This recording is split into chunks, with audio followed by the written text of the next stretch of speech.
మీరు చూసే ఉంటారు, దీపం కిందనే అంధకారం అనేది ఉంటుంది.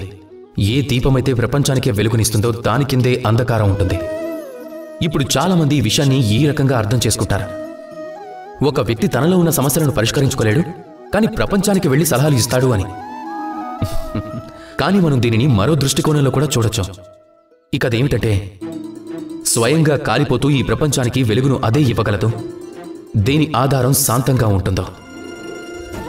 ఈ ప్రపంచానికి మార్గం కేవలం వారే చూపించగలరు. ఈ ప్రపంచానికి కేవలం మార్గం వారే చూపించగలరు ఎవరి దగ్గరైతే సంతోషం అలాగే ధైర్యం ఉంటుందో. ఇలా చూడండి, ఇదే అన్నిటికంటే ముఖ్యమైన విషయం.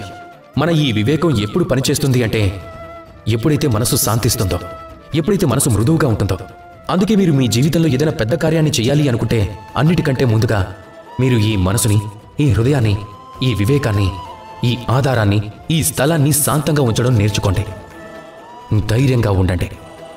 ప్రపంచంలో మీరు చేయలేనిదంటూ ఏదీ ఉండనే ఉండదు. రాధాకృష్ణ.